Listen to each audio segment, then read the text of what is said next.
السلام علیکم ورحمۃ اللہ وبرکاتہ۔ دوستو، ایک شخص امام اعظم ابو حنیفہ رحمۃ اللہ علیہ کی خدمت میں حاضر ہوا اور کہنے لگا، حضرت میں نے آپ سے ایک شخص کے بارے میں 7 سوالات کرنے اور آپ نے مجھے ان کے جوابات بھی دینے۔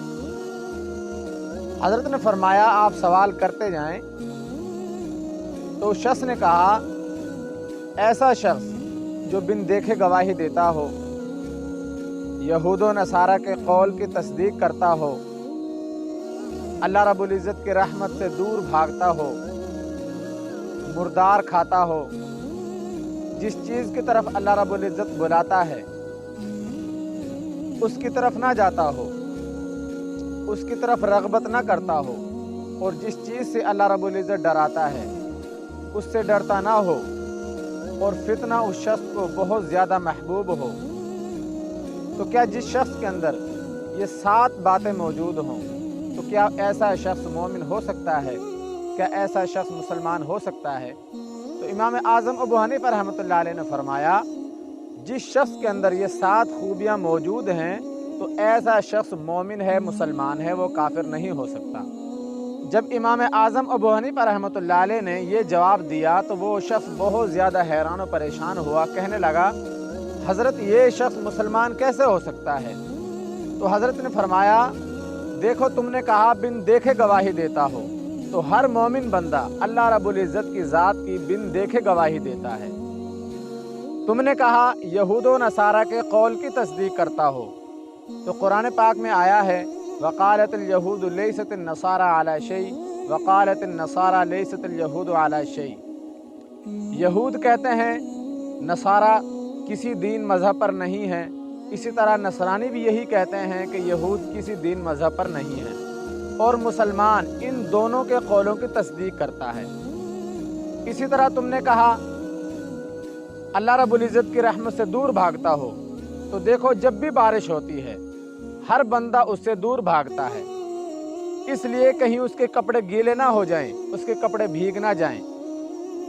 اسی طرح تم نے کہا مردار کھاتا ہو، تو مچھلی مردار ہے اور ہر بندہ اسے بڑے مزے کے ساتھ کھاتا ہے۔ اسی طرح تم نے کہا اللہ رب العزت جس چیز کی طرف بلاتا ہو اس کی طرف رغبت نہ کرتا ہو، اس کی طرف جاتا نہ ہو، تو وہ جنت ہے۔ اللہ رب العزت اس کی طرف اپنے بندوں کو، اپنے محبوب بندوں کو بلاتا ہے۔ قرآن پاک میں آیا ہے، واللہ یدعو الی دار السلام، اللہ رب العزت اپنے محبوب بندوں کو اپنے سلامتی کے گھر کی طرف بلاتا ہے۔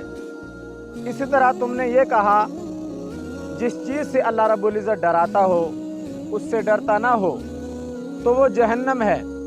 اللہ رب العزت اپنے محبوب بندوں کو ڈراتا ہے اور اس سے دور رہنے کی تلقین کرتا ہے۔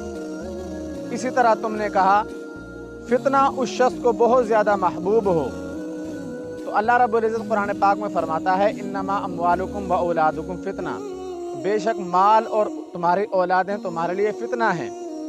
تو جب امام اعظم ابو حنیفہ رحمۃ اللہ علیہ نے یہ جوابات دیے تو وہ شخص بہت زیادہ حیران و پریشان ہوا۔ تو میرے دوستو، اس واقعے کو بتلانے کا مقصد یہ ہے، ہر وہ شخص جو فریقین کے درمیان ثالثی کا کردار ادا کر رہا ہو، چاہے وہ قاضی ہو، چاہے وہ جج ہو، وکیل ہو، کسی بھی علاقے کا سرپنچ ہو، تو اس کے لیے سب سے اہم بات، سب سے ضروری بات یہی ہے کہ وہ فریقین کی بات کو بڑے غور و فکر کے ساتھ سنے اور اس کو سمجھے، اس کے بعد اس پر فیصلے کو نافذ کرے۔ اسی طرح ہر وہ شخص جو کسی دوسرے شخص کے بارے میں کوئی بھی رائے رکھتا ہو، غلط رائے ہو یا صحیح رائے ہو، تو کم از کم اس کے لیے یہ ضروری ہے کہ وہ اپنی اس رائے کے بارے میں ضرور غور و فکر کر لے، اس کے بعد اس پر اپنے فیصلے کو نافذ کرے۔ اللہ رب العزت ان باتوں پر عمل کرے۔